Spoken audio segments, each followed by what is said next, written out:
বন্ধুরা, গতকাল কলম্বোর মাঠে এমন এক অলৌকিক ঘটনা ঘটতে ঘটতে থেমে গেল, যা সত্যি করে বলতে গেলে ক্রিকেট ইতিহাসের মানচিত্রই বদলে দিতে পারত। যদি সেই ঘটনা বাস্তবে রূপ নিত, তাহলে আজ আমরা শুধু একটি ম্যাচ নিয়ে আলোচনা করতাম না, বরং কথা হতো শতাব্দীর সবচেয়ে বড় অঘটন নিয়ে। কিন্তু ক্রিকেট দেবতা শেষ মুহূর্তে চোখ ফিরিয়ে নিলেন।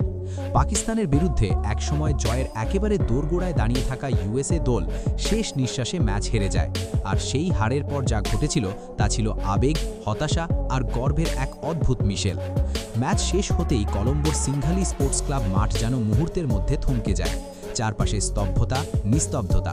শুধু ক্যামেরার লেন্সে ধরা পড়ে একজন মানুষ, যিনি নিজের চোখের সামনে ইতিহাসকে ভেঙে পড়তে দেখেছেন। ইউএসএ অধিনায়ক মোনাঙ্কো প্যাটেল। কিছুক্ষণ আগেও যিনি স্বপ্ন দেখছিলেন বিশ্ব ক্রিকেটকে নাড়িয়ে দেওয়ার, তিনি হঠাৎ করেই মাঠের মাঝখানে হাঁটু গেড়ে বসে পড়েন। চোখের জল আর নিজেকে সামলাতে না পারার অসহায়তা এই দৃশ্য মুহূর্তেই ছড়িয়ে পড়ে সারা বিশ্বে। কিন্তু বন্ধুরা, এই ম্যাচটা শুধু ইউএসএ বনাম পাকিস্তান ছিল না। বাস্তবতা হলো, এই ম্যাচের দিকে তাকিয়েছিল পুরো ভারত। কারণ বিশ্বকাপ 2026-এর গ্রুপ স্টেজ এমন জায়গায় এসে দাঁড়িয়েছিল, যেখানে পাকিস্তানের একটি হার মানেই ভারতের জন্য সমীকরণ অনেক সহজ হয়ে যাওয়া। কোটি কোটি ভারতীয় সমর্থক টিভির সামনে বসে প্রার্থনা করছিলেন, আজ যদি ইউএসএ ইতিহাস গড়ে ফেলে। কলম্বোর ঐতিহাসিক এসএসসি মাঠে টসের সময় থেকেই নাটকের শুরু। মোনাঙ্কো প্যাটেল টস জিতে এক মুহূর্ত দ্বিধা না করে প্রথমে বোলিংয়ের সিদ্ধান্ত নেন। অনেকেই ভেবেছিলেন এটা হয়তো অতিরিক্ত সাহসী সিদ্ধান্ত, কিন্তু কয়েক ওভারের মধ্যেই বোঝা যায় এই সিদ্ধান্তের পেছনে ছিল পরিষ্কার পরিকল্পনা। পাকিস্তানের তারকাখচিত ব্যাটিং লাইন আপ একসময় পুরোপুরি দিশেহারা হয়ে পড়ে। উইকেট পড়ছে, রান আটকে যাচ্ছে, চাপ বাড়ছে। শুধু শাহিদজাদা ফারহানের 34 বলে বিধ্বংসী 73 রানের ইনিংসটাই পাকিস্তানকে সম্মানজনক জায়গায় নিয়ে যায়। সেই ইনিংস না থাকলে স্কোরবোর্ড হয়তো আরও করুণ চিত্র দেখাতো। বাবর আজম, রিজওয়ান, শাহিন আফ্রিদি, বিশ্বের নামী তারকারা এক একটা রানের জন্য সংগ্রাম করছিলেন ইউএসএর শৃঙ্খলাবদ্ধ বোলারদের সামনে। তখনই গ্যালারিতে থাকা ভারতীয় সমর্থকদের মনে আশা জন্মাতে শুরু করে, আজ কিছু একটা হতে চলেছে। 190 রানের লক্ষ্য, কাগজে কলমে বিশাল, কিন্তু মাঠে নামার পর ইউএসএ ওপেনারদের চোখে মুখে কোনো ভয় দেখা যায়নি, বরং তাদের ব্যাটিংয়ে ছিল আত্মবিশ্বাস, আগ্রাসন আর ইতিহাস বদলানোর ক্ষুধা। প্রতিটি বাউন্ডারির সঙ্গে সঙ্গে গ্যালারিতে গুঞ্জন বাড়তে থাকে, আজ হয়তো ক্রিকেটের সবচেয়ে বড় অঘটন ঘটতে চলেছে।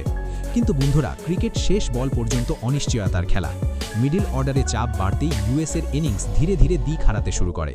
উইকেট পড়ে, রান আটকে যায়। ঠিক সেই মুহূর্তে সব আশা গিয়ে পড়ে অধিনায়ক মোনাঙ্কো প্যাটেলের কাঁধে। কারণ এমন পরিস্থিতিতে একজন অধিনায়কের ইনিংসই পারে দলকে ইতিহাসের দরজায় পৌঁছে দিতে। পুরো আমেরিকা তার দিকে তাকিয়েছিল। গ্যালারিতে বসে থাকা ভারতীয় সমর্থকরাও আশা করছিলেন, আজ মোনাঙ্কো প্যাটেল নিজের নাম সোনার অক্ষরে লিখবেন।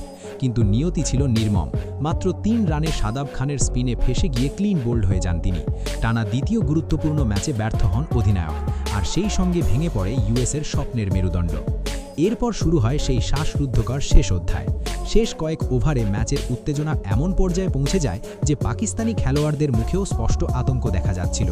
ইউএসএর দরকার ছিল মাত্র কয়েকটি বড় শট, কিন্তু অভিজ্ঞতা, ঠান্ডা মাথা আর ভাগ্য, এই 3টি জিনিস শেষ পর্যন্ত পাকিস্তানের পক্ষেই দাঁড়ায়।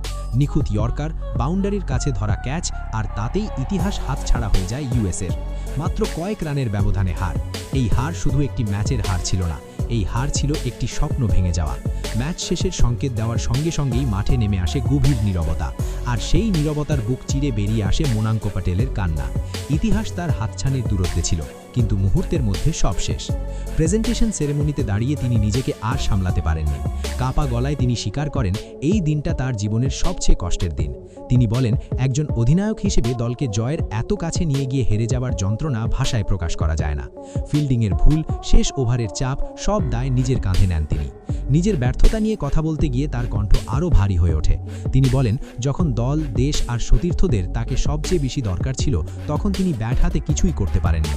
একজন লিডার হিসেবে এই ব্যর্থতা তাকে সারা জীবন তাড়া করবে। কিন্তু বন্ধুরা, এই আবেগের মধ্যেই আসে সেই বক্তব্য যা পুরো ভারতের হৃদয় জয় করে নেয়। চোখে জল, গলায় কাঁপুনি নিয়ে মোনাঙ্কো প্যাটেল বলেন 15ই ফেব্রুয়ারির ভারত-পাকিস্তান ম্যাচের কথা। তিনি সরাসরি টিম ইন্ডিয়ার কাছে অনুরোধ করেন, আজ ইউএসএ যে কষ্ট পেয়েছে তার বদলা যেন ভারত নেয়। সূর্যকুমার যাদবের নাম করে বলেন, তার বিশ্বাস ভারতই বিশ্ব চ্যাম্পিয়ন হবে। এই বক্তব্য আর 5টা পোস্ট ম্যাচ কমেন্ট নয়, এটা ছিল একজন খেলোয়াড়ের হৃদয়ের কথা। তিনি বুঝিয়ে দেন, জার্সি বদলালেও শিকড় বদলায় না। তিনি হয়তো ইউএসএর অধিনায়ক, কিন্তু তার হৃদয়ে আজও ভারত বাস করে। আর সেই কারণেই বন্ধুরা 15ই ফেব্রুয়ারির ভারত পাকিস্তান ম্যাচ এখন আর শুধু ক্রিকেট ম্যাচ নয়, এটা হয়ে গেছে আবেগের লড়াই, সম্মানের লড়াই আর এক অদৃশ্য প্রতিশোধের যুদ্ধ। এখন আপনাদের কাছে প্রশ্ন, আপনাদের কি মনে হয় মোনাঙ্কো প্যাটেলের এই কষ্টের জবাব কি টিম ইন্ডিয়া দিতে পারবে? নিচে কমেন্টে জানাতে ভুলবেন না। ধন্যবাদ বন্ধুরা।